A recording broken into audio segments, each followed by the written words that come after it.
Hello everybody, this is Kuldeep Kandwal from Department of Mathematics.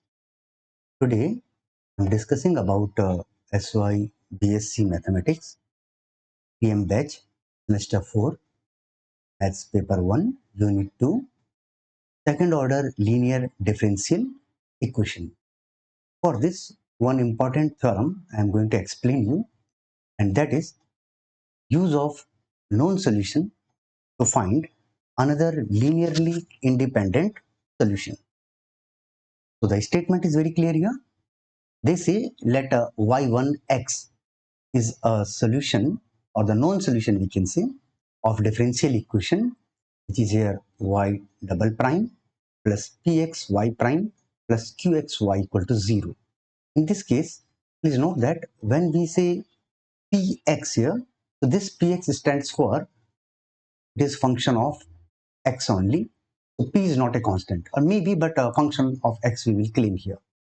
After that, one more thing is there, that is qx here. So when we talk about qx here, qx is also a function of x. Remember that px and qx are px and qx. I will write them after this, p and q only. But one thing is very clear, they are not constant, they are functions of x. They are functions of x. And one of the solution, because the differential equation has two solutions y1 and y2, and one of the solution is given us, that is y1x, and other we have to find y2x here. So in this presentation, y1x I will represent it by y1 and y2x by y2. I will write only y1 and y2 respectively. I will ignore the term x which is in bracket, but the meaning should be clear that y1 and y2 are functions of. One more thing before we go for the proof of the theorem, when we say linearly independent, which is clearly mentioned here, linearly independent part here, so that means the linearly independent is y1 and y2. There are two solutions actually, y1 and y2. So if y2 is some constant, if I say this term, any term here, if I mention here k, and if I say it's a constant, they are linearly dependent. But I want linearly independent, so inside this bracket, before y1, this must be a function of x. This should be a function of x, and it should not a constant. So I will assume one solution, y2, another solution I say, when y1 is given in such a form. And that is will be calculated here, and this part we have to prove here. I've highlighted that part here. So hope the things are very clear, that in place of px, if I write only p, so means function of x. Similarly, in place of qx, if I write only q, means function of x. Similarly, for y1 and y2. One more. So the given differential equation is, I'm writing here dE is, and that is y double prime plus py prime. Remember that I have not written in bracket x, so meaning is clear that p is function of x. Similarly, q y equal to 0. This is the original differential equation, second order, and it is linear. So one of the solution is, so here one of the solution is y1.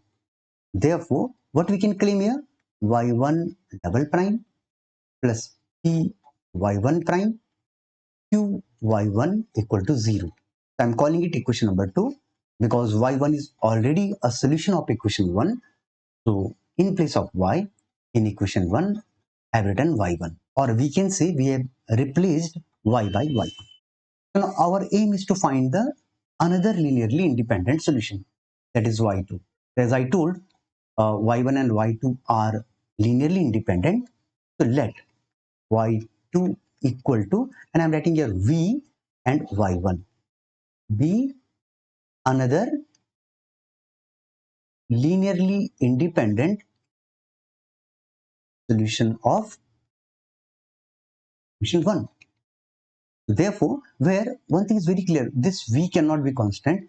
V is function of y. And note that v is not a constant. We cannot keep it a constant. It has to be some sum of x. So therefore, y2 equal to v into y1 I have considered. If I differentiate y2, so it will become y2 prime or y2 dash, we can say. So by the rule of mathematics, the product rule we will apply here. V y1 prime plus v prime y1. What I did here, I have differentiated this y2 with respect to x by applying product rule. Now this is the value of y2 prime. Again I want to differentiate this one again, or we can say second order derivative of y2. We will say y2 double prime. So this will give me v y1 double prime plus v prime y1 prime as it is. Now our aim will be to differentiate this part. So for that one, what we'll do here, we'll differentiate the term by the same tone by applying product rule of derivative. V prime y1 the derivative plus v double prime it will be, and hope this is clear to you. We have differentiated this. So now we got the new value of y2 prime, y2 double prime, and y2 is already we have assumed. So therefore, y2 satisfies solution 1 because this is also a solution. Therefore, I can clearly claim y2 double prime plus p y2 prime plus q y2 equal to 0.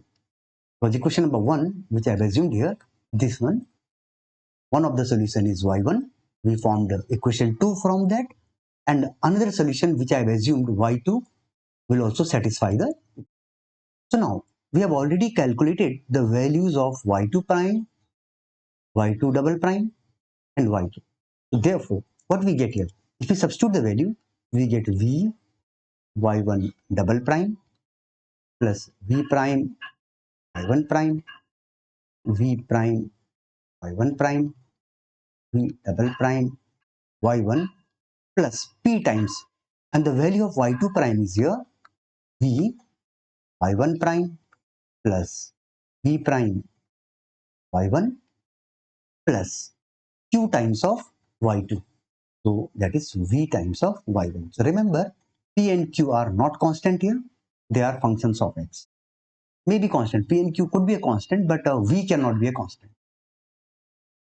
Therefore, now our aim will be arrange the term in a proper order, and we observe that these two terms we can add together, and that will give me double of v prime y1 prime plus v double prime y1 plus p v y1 prime plus, I have opened the bracket here, p v prime y1 plus q v y1 equal to 0. So this thing I have opened the bracket, and two terms we can see in the last line. Before that, I have added them, double of v prime 1 prime has mentioned here. So therefore, for our convenient, in a proper way, we'll arrange the term in a proper order. So first, I want to write the terms where higher order derivative of v is involved, and that is this term here. Therefore, I'm writing this term first. We get here v double prime y1. So this is clear here. After that, the terms of v prime. So v prime, I find here this one, this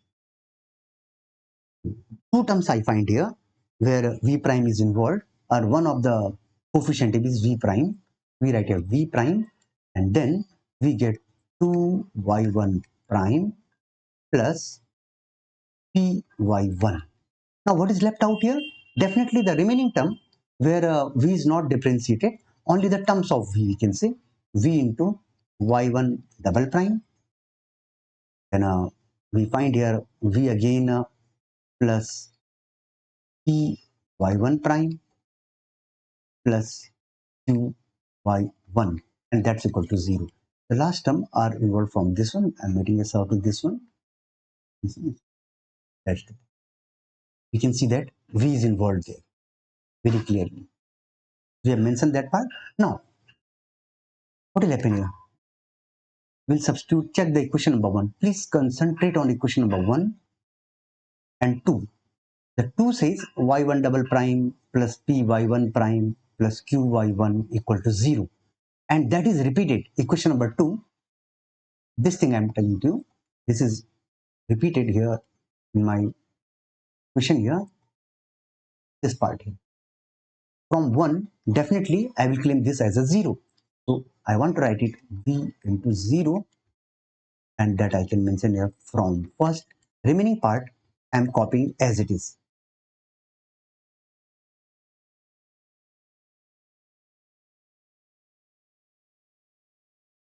Now from 1 we have taken because y1 is the solution of the given differential equation.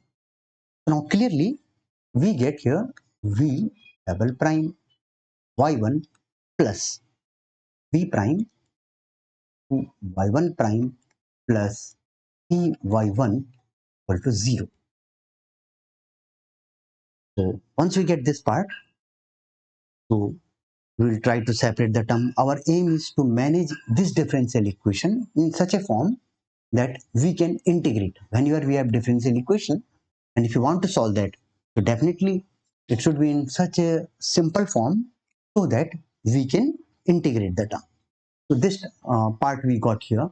Now again, after that, what we can write is this implies that. Let me go back to this one. What we got before that, this one, this part. Now our aim will be to term of v double prime, here it is there, y1 equal to minus of v prime to y1 prime plus p y1 equal to 0. Sorry, it is not 0 because equal to sign is here. I have transferred the term. So things are very clear here. After that, the basic rule of differential equation, the first rule when a simple differential equation is there, our aim is to separate the variables. All the terms of v I will keep with v, means v double prime divided by v prime. If I write here, this will be minus of 2y1 prime plus py1 divided by y. I have separated the terms. It means the terms of v are with v and terms of y are with v, whether it is y1 or v prime or v. So therefore, what we get? V double prime divided by prime equal to, if I separate it, so very clearly we can say 2y1 prime divided by y1, and again if I open the bracket, minus p will be there. So now all the terms are getting separated. Again I say don't assume p as a constant. In the beginning I told that this p is function of x here, right? It may be a constant, but v is not a constant. One thing is very clear. Therefore, integrating, now we can integrate the term. We can write here integrating.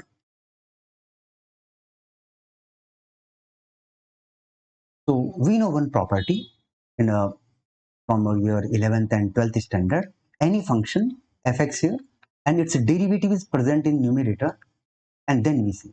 So this always gives you answer log of mod of fx. Yes. So this rule I will apply here. So if I check this part here, easily we can see that derivative of denominator is present in numerator, because derivative of v prime is v double prime. That's already present in the numerator. So according to the rule, we can write it log of v prime, right side, minus 2. Again, when we say y1 prime divided by y1, in this case here, what we observe here, the derivative of y1 is already present in the numerator. So according to this rule, what we can do, we can write this log of 1, because derivative of denominator is present in numerator. But for p, because it's not a constant and we don't know what is the actual function, we will write integration p dx. Is clear here? Therefore, hope this is clear to you. Log of v prime plus 2 log of, so we can write it plus here, log of v prime plus I have shifted this terms of y, that is y1, in the right side, p dx. This thing has happened. Now, what we'll do here, due to this rule, which we have seen that just now, just let me repeat that, what we have done here, this part, integrating. So this will become log v prime plus double of y1. So according to the law of mathematics, we can write it log of v prime. By the properties of log, we write it y square. Because we know n log m equal to log of m to the power n. Properties of log I have applied here. And again, the properties of log in left side, v prime y1 square we can write is equal to minus of p dx. And in our calculus, if the base is not mentioned, so very clearly base is e. If some other base is there, it will be mentioned, else you assume that by default base is e. Again, we can apply properties of log v prime y1 square equal to e to the power minus e. This point is important here. Please note down this one. Here the base is e. If I say log x equal to suppose y, that we can say x equal to e to the power y. Note this one, right? I've taken help of this result actually, which is you know from your 11th 12th math. So therefore, y1 square is very clear here. So what about y1 square? Y1 square equal to, now what we can write here?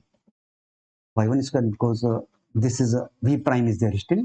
So we can write now this v prime equal to, I forgot to mention this one. Okay, that is correct here. E to the power p dx, and this thing is clear. The v prime equal to 1 upon 1 square e to the power p dx. Normal laws of mathematics I have applied here.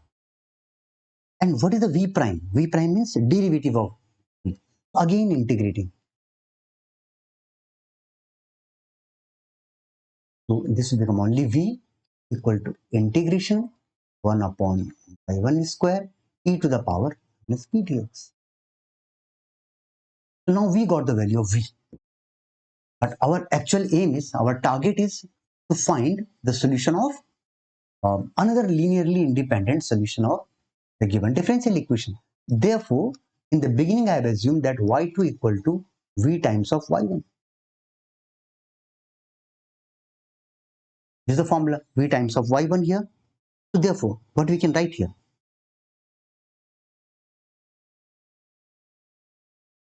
Therefore, y2 equal to, I am writing it y1 first and then v1, both have similar meaning. Y1 and v, we can substitute the value of v from here. We get integration 1 upon y1 square e to the power minus p dx y2, and hence the result here. Or we can write here y2x. Now I am writing here, it means y2 is a function of x, and y1 1 upon y1 square e to the power minus p. Hence we have proved this result. Yes, we got a complete result of differential equation where one of the solution is given and another linearly independent solution we can calculate here. So remember that y1 and y2 are linearly independent. I think we are getting this one. So thank you very much.